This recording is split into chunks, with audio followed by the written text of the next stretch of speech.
Hello friends, और स्वागत है आपका आज के इस ट्यूटोरियल में। आज का हमारा टॉपिक है time response of second order control system subjected to unit step input function. तो फर्स्ट ऑर्डर कंट्रोल सिस्टम का एनालिसिस करने के बाद आज हम शुरू करने जा रहे हैं सेकेंड ऑर्डर कंट्रोल सिस्टम का एनालिसिस। तो शुरू करते हैं हम इस एनालिसिस को। सबसे पहले हम ये देख लेते हैं कि जो हमारा सेकेंड ऑर्डर कंट्रोल सिस्टम है उसका ट्रांसफ़र फंक्शन क्या है। तो क्योंकि सेकेंड ऑर्डर है इसलिए highest power of s in denominator हमारी 2 रहेगी, जो कि हमें यहाँ पे दिख रही है। दैट मीन्स कि डिनोमिनेटर में हमारी क्वाड्रेटिक इक्वेशन बन जाएगी। तो जो ट्रांसफ़र फंक्शन है वो मैंने यहाँ पे लिखा है एक सेकेंड ऑर्डर कंट्रोल सिस्टम का, जो कि होता है omega N square upon S square plus 2 psi omega N S plus omega N square.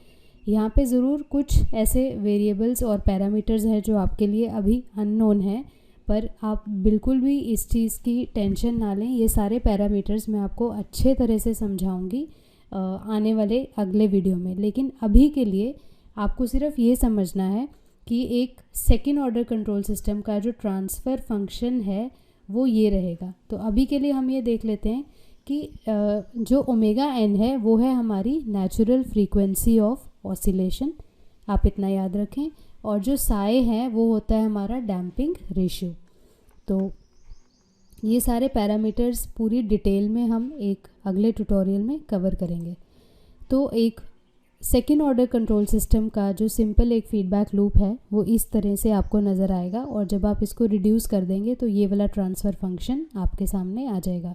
वही ब्लॉक डायग्राम रिडक्शन रूल लगा के फीडबैक लूप वाला आप ये वाला ट्रांसफ़र फंक्शन बहुत आसानी से निकाल सकते हैं। तो आगे बढ़ते हैं। अब यहाँ पे क्योंकि हमारा जो एनालिसिस है वो यूनिट स्टेप इनपुट के लिए है, तो आर ऑफ टी की वैल्यू मैंने 1 ले ली है और इसकी लैप्लेस ट्रांसफॉर्म 1/s हमने रख ली है। अब ये आर ऑफ एस की वैल्यू हम यहाँ पे सब्स्टिट्यूट करेंगे और अपने आउटपुट की टाइम इक्वेशन निकालेंगे, जैसे कि हमने फर्स्ट ऑर्डर कंट्रोल सिस्टम के एनालिसिस में करा है। स्टूडेंट्स, आप ये ध्यान रखें कि ये वाली डेरिवेशन थोड़ी सी लेंथी ज़रूर है लेकिन बिल्कुल आसान है। एक एक स्टेप आप मेरे साथ साथ करते जाएं। कहीं पर भी आपको अगर कोई प्रॉब्लम है या डाउट है आप उसको कमेंट सेक्शन में डालें और वहाँ पे मैं आपको आपके डाउट जो है वो क्लियर कर दूँगी। तो यहाँ पे आर ऑफ एस की वैल्यू जब हमने 1/s डाली तो सी ऑफ एस यानी जो आउटपुट है हमारा लैप्लेस डोमेन में वो हमें ये मिल गया। तो अगला स्टेप, जैसे कि आप जानते ही हैं, अगला स्टेप हमारा होता है कि हम इसको पार्शियल फ्रैक्शंस में रिड्यूस कर लें और उसके बाद बाय इंस्पेक्शन हम इसकी लैप्लेस इन्वर्स निकाल लेते हैं। तो यहाँ पे हम अपनी RHS जो है right hand side of the equation, इसको पार्शियल फ्रैक्शंस में तो रिड्यूस करेंगे ही साथ हम डिनोमिनेटर को थोड़ा सा रीअरेंज करेंगे। यहाँ पर ये देखिए, breaking RHS into partial fractions and rewriting the denominator. Denominator को मैंने कैसे री राइट करा है, ये एक क्वाड्रेटिक इक्वेशन है S square plus 2 psi omega N S plus omega N square. तो इसको आपने कैसे लिखना है, इसको हमने रीअरेंज करके लिखा है S plus psi omega N का होल स्क्वायर। अगर आप इसको खोलेंगे ये A plus B whole square की फॉर्म है। A plus B whole square को जब आप खोलेंगे तो ये आपका एक्सप्रेशन आ जाएगा A square plus psi omega N का whole square plus 2 psi omega N S, ठीक है, plus omega N square minus omega N psi का होल स्क्वायर। तो देखिए, जब आप इसको सॉल्व करेंगे तो आपके पास वापस यही वाला एक्सप्रेशन आपको वापस से मिल जाएगा। साई ओमेगा एन का होल स्क्वायर और साई ओमेगा एन का होल स्क्वायर ये आपस में कैंसिल हो जाएंगे और ये आपको मिल जाएगा S square plus 2 psi omega N S plus omega N square. तो इसमें आपने बिल्कुल भी कंफ्यूज नहीं होना है। इसमें मैंने सिर्फ एक स्क्वायर कंप्लीट करने के लिए psi omega N whole square को प्लस करा और उसी फैक्टर को माइनस कर दिया और इस सारी टर्म को रीअरेंज कर दिया। तो S plus psi omega N ये मेरा एक परफेक्ट स्क्वायर बन गया, plus omega N square upon omega N square into 1 minus psi square हमारा यहाँ पे रह गया। तो चाहे आप इसको पहले रीअरेंज करके बाद में पार्शियल फ्रैक्शंस बना लें, क्योंकि डिनोमिनेटर तो हमारा वही रहेगा। तो ये अब मैंने इसको रीअरेंज भी कर लिया, कैसे किया ये मैंने आपको यहाँ एक्सप्लेन किया है, और साथ ही साथ हमने इसको पार्शियल फ्रैक्शंस में भी रिड्यूस कर लिया। तो हमारे कोफिशिएंट की जो वैल्यूज़ हैं वो हमारी यहाँ पर ये हमें मिल चुकी हैं। आप इसको पॉज करके एक बारी खुद अपने हाथ से भी करके देख लेंगे तो आपको कॉन्फिडेंस यहाँ पर मिल जाएगा। आगे बढ़ते हैं। अब आगे हमें, क्योंकि हम इसको रिड्यूस कर चुके हैं, अपनी पार्शियल फ्रैक्शंस भी बना चुके हैं, अब फर्दर यहाँ पर हम थोड़ा सा और अलजेब्रा लगाएंगे और एक वैल्यू सब्स्टिट्यूट करेंगे। ओमेगा डी जो है हमारा, ओमेगा डी हमारी एक और फ्रीक्वेंसी है जिसको कि हम डैम्पिंग फ्रीक्वेंसी ऑफ ऑसिलेशन कहते हैं। Omega D damping frequency of oscillation, उस ओमेगा डी और ओमेगा एन और साई का ये वाला एक रिलेशन होता है जो अभी के लिए आपको फॉर्मूला याद करना है, बिल्कुल आसान है। Omega D is equal to omega N √1 minus psi square. मैं फिर से बताती हूँ, ये है damping frequency of oscillation, omega N है नेचुरल फ्रीक्वेंसी ऑफ ऑसिलेशन और साई है हमारी डैम्पिंग रेशियो। तो आउटपुट की वैल्यू जो भी हमने यहाँ पे निकाली है, वहाँ पर हम ओमेगा डी की सब्सटीट्यूशन कर रहे हैं omega N into √1 minus psi square. अगर हम इसको स्क्वायर बोथ साइड्स कर दें, ये जो मैंने रेड बॉक्स में लिखा है, अगर आप इसको स्क्वायर कर दें तो आपके पास एक्सप्रेशन आएगा ओमेगा डी का square is equal to omega N का square into 1 minus psi square. और यही वाला एक्सप्रेशन जो है हमें ये दिख रहा है यहाँ पे, तो इसका मतलब इसकी जगह पर मैं ओमेगा डी स्क्वायर लिख सकती हूँ। तो वही मैंने किया है, इस फॉर्मूले की मदद से इस एक्सप्रेशन की जगह पर मैंने ओमेगा डी स्क्वायर लिख दिया।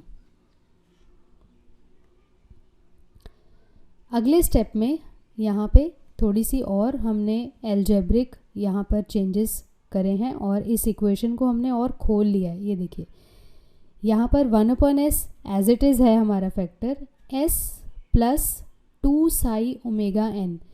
तो इसको मैंने 2 साई ओमेगा एन को psi omega n plus psi omega n करके लिख लिया। तो ये आ गया 1/s एज इट इज़ आ गया। एक बार मैंने लिखा s plus psi omega N upon ये वाला डिनोमिनेटर जो कि ये फैक्टर आ गया, और दूसरी बार मैंने लिखा माइनस साइन रहेगा साई ओमेगा एन, ये देखिए psi omega N upon same denominator. मैंने सिर्फ क्या करा, इसको ओमेगा डी से मल्टीप्लाई कर दिया और ओमेगा डी से डिवाइड कर दिया, तो उससे कोई भी फ़र्क नहीं पड़ेगा। हम सिर्फ इसको हम उस फॉर्म में लेकर आ रहे हैं ताकि हमारा स्टैंडर्ड लैपलेस ट्रांसफॉर्म पेयर बन जाए और आसानी से मैं इसकी लैपलेस इन्वर्स लिख सकूं। ठीक है, तो आगे बढ़ते हैं। अब यहाँ पर देखिए, अब हम लैपलेस इन्वर्स ले लेंगे बोथ साइड्स। तो यहाँ पे Laplace inverse of C of S हमारी लेफ्ट हैंड साइड में आ गई। यहाँ पे हम लीनियरिटी प्रॉपर्टी से लैपलेस इन्वर्स ऑफ 1/s हमारा पहला फैक्टर, उसके बाद Laplace inverse of s plus psi omega N upon s plus psi omega N का whole square plus omega D square, ये हमारा दूसरा फैक्टर है। और यहाँ पे मैंने psi omega N upon omega D को एक कांस्टेंट टर्म बना के अलग से लिखा है into omega D upon s plus psi omega N का whole square plus omega D square. तो अब देखिए ये वाला फैक्टर तो बहुत आसानी से ऑब्वियसली हमें पता चल रहा है कि 1 की लैपलेस ट्रांसफॉर्म है।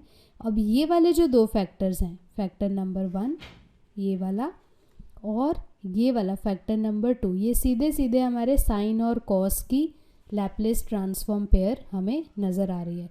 तो देखिए अगले स्टेप पे हम इसको बड़ी आसानी से लिख सकते हैं। लैपलेस इन्वर्स जब हमने लिया 1/s का लैपलेस इन्वर्स 1, ठीक है, और ये वाला स्टैंडर्ड लैपलेस ट्रांसफॉर्म पेयर है हमारा e⁻ minus psi omega n t into cos omega d t, ये आपको याद होना चाहिए।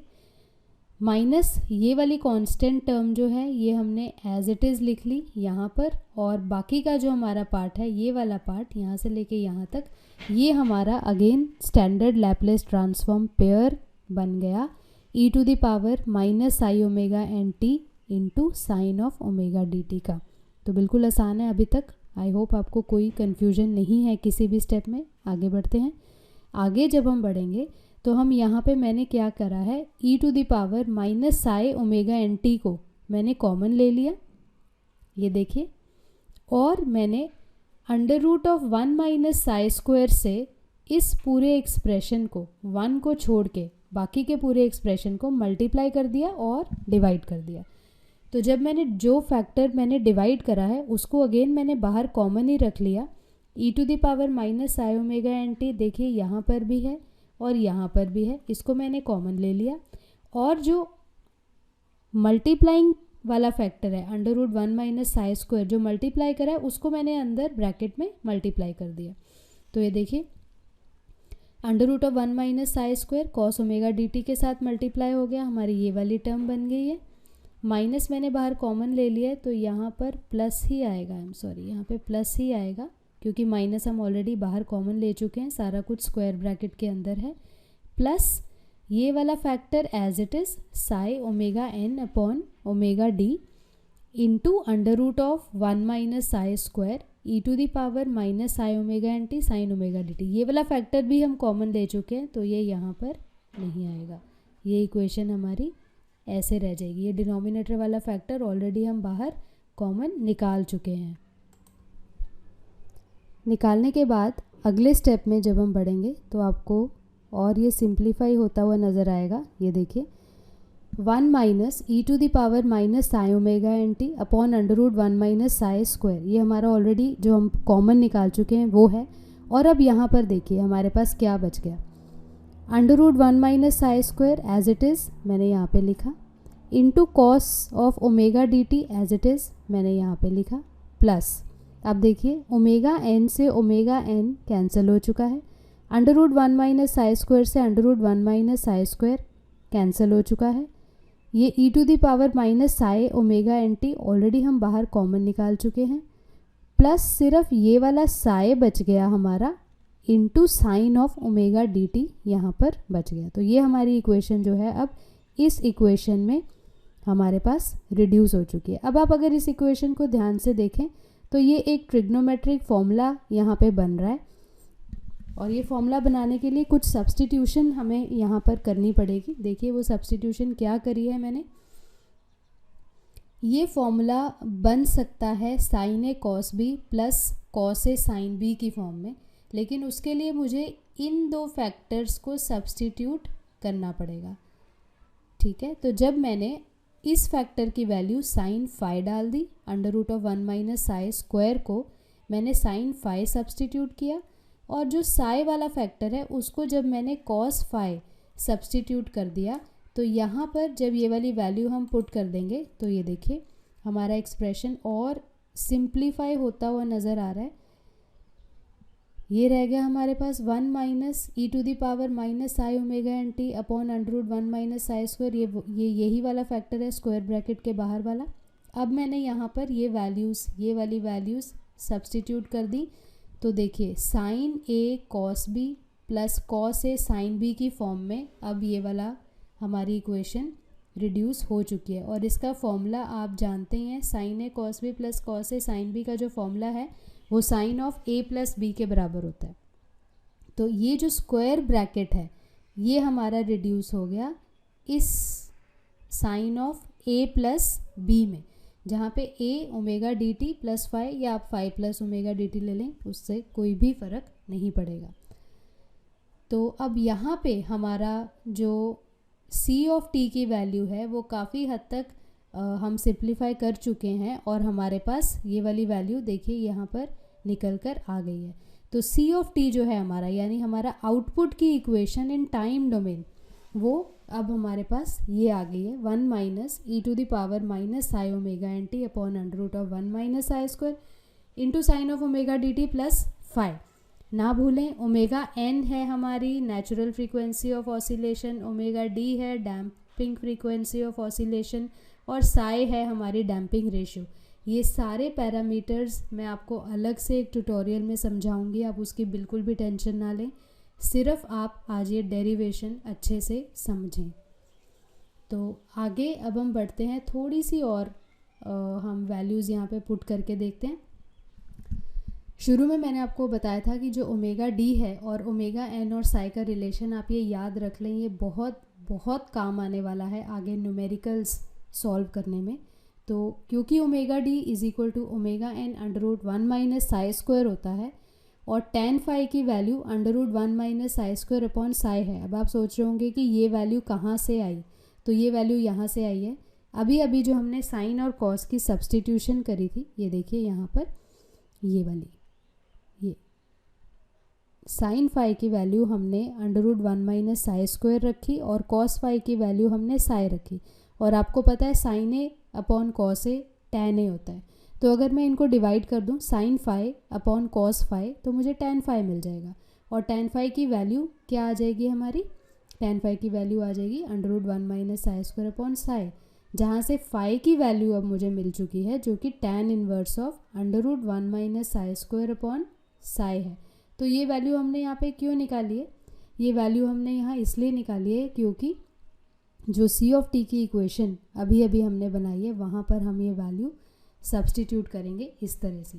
तो sine of omega d t था, ओमेगा डी की जगह मैंने ये वाली वैल्यू डाल दी, प्लस फाई था, फाई की जगह मैंने ये वाली वैल्यू सब्सटीट्यूट कर दी यहाँ पर। तो ये हमारी और इलेबोरेटेड वैल्यू आउटपुट इक्वेशन की आ चुकी है। अब हम देखेंगे कि जो हमारा एरर है वो क्या है इस सेकेंड ऑर्डर कंट्रोल सिस्टम को। जब हम यूनिट स्टेप इनपुट दे रहे हैं तो हमारे सिस्टम में एरर का क्या स्टेटस है, एरर आ रहा है या नहीं आ रहा है या कितना आ रहा है। तो एरर जैसे कि हमें पता ही है reference r of t minus c of t होता है, क्योंकि आर ऑफ टी हमारा 1 है बीइंग यूनिट स्टेप, तो वही वैल्यू मैंने यहाँ पे सब्सटीट्यूट कर दी। 1 माइनस सी ऑफ टी की वैल्यू जो ये वाली हमने निकाली है उसको स्क्वायर ब्रैकेट में हमने रख के यहाँ पे डाल दिया, और 1 की वैल्यू से माइनस हो जाएगी। इसको जब आप सिंप्लीफाई करेंगे तो आपको एक्सप्रेशन ये वाला मिल जाएगा, 1 माइनस 1 0, ये प्लस हो जाएगा। तो ये हमारा एरर जो है यहाँ पर हमें मिल गया ई ऑफ टी का, ठीक है। तो ये हमारे एरर की टाइम डोमेन में वैल्यू आ गई जो कि टाइम डिपेंडेंट है अभी। और जैसे कि मैंने आपको पहले भी बताया था कि transient part of the response है, जो ट्रांजिएंट पार्ट में एरर की वैल्यू क्योंकि टाइम डिपेंडेंट है तो कंटिन्यूसली चेंज होगी आउटपुट के साथ। लेकिन हमें एरर कहाँ पे चेक करना है कि फाइनल वैल्यू पे हमारा एरर क्या रहा सिस्टम में।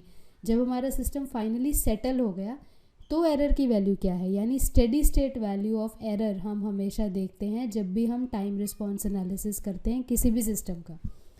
तो स्टेडी स्टेट एरर की वैल्यू हम फाइनल वैल्यू थ्योरम से बहुत आसानी से निकाल सकते हैं, यानी जो भी ई ऑफ टी का एक्सप्रेशन आया है उसकी फाइनल वैल्यू, यानी अगर मैं टी टेंडिंग टू इन्फिनिटी कर दूं तो हमें स्टेडी स्टेट एरर की वैल्यू क्या मिलेगी, वो होगा हमारे सिस्टम का स्टेडी स्टेट एरर। तो ये आपके सामने स्टेडी स्टेट एरर की वैल्यू हमें यहाँ पे मिल चुकी है। तो ये था हमारा time response analysis second order control system का when it is subjected to unit step input. अब आप लोग ये सोच रहे होंगे कि जब हमने फर्स्ट ऑर्डर का कंट्रोल सिस्टम का एनालिसिस करा तो हमने एक ग्राफ भी बनाया था लास्ट में, तो यहाँ पे मैम ने ग्राफ क्यों नहीं बनाया। ग्राफ इसलिए नहीं बनाया क्योंकि जो हमारा स्टेडी स्टेट एरर है, देखिए उसकी वैल्यू बहुत सारे पैरामीटर्स पे डिपेंड कर रही है। साई भी है यहाँ पर, ओमेगा एन भी है यहाँ पर, और ओमेगा डी ऑटोमेटिकली हो गया क्योंकि ओमेगा एन और साई ओमेगा डी से रिलेटेड ही हैं।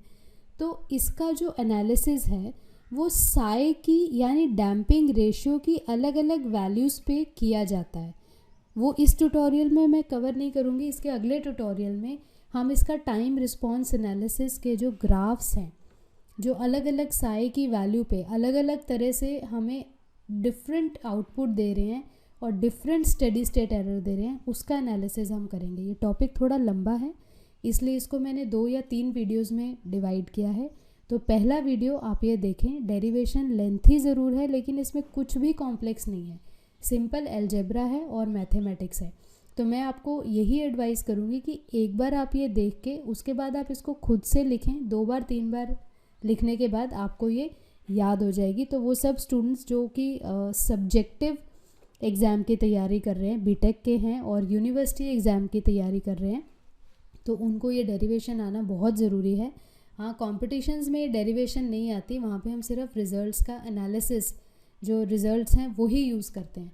तो मैं उम्मीद करती हूँ कि डेरिवेशन आपको आज इससे आपको क्लैरिटी मिली है एक सेकेंड ऑर्डर कंट्रोल सिस्टम क्या है, और जब हम उसको यूनिट स्टेप इनपुट देते हैं तो उसकी मैथमेटिक्स क्या है, उसका टाइम इक्वेशन आउटपुट की यानी सी ऑफ टी की क्या आती है। एक्सपोनेंशियल तो है ही है, वो हमें दिख ही रहा है, ये देखिए एक्सपोनेंशियल तो है, ये ई वाला फैक्टर जब आ गया तो हमारा एक्सपोनेंशियल हो गया सिग्नल। साथ ही साथ हमने एरर की इक्वेशन निकाली और स्टेडी स्टेट एरर। तो अगले ट्यूटोरियल में हम इसका एक डिटेल्ड एनालिसिस करेंगे कि कैसे हमारा एरर वेरी करेगा for different values of Sai, जो कि हमारी डैम्पिंग रेशियो है सेकेंड ऑर्डर कंट्रोल सिस्टम की। तो मैं उम्मीद करती हूँ कि आपको यहाँ पे आज क्लैरिटी मिली है और आप इसको ज़्यादा से ज़्यादा शेयर करें ताकि ज़्यादा से ज़्यादा स्टूडेंट्स इस फ्री एजुकेशन का फ़ायदा उठा सके। जल्दी मिलते हैं हम अगले ट्यूटोरियल में, तब तक के लिए अपनी सेहत का ध्यान रखें, और खुश रहें। Bye bye.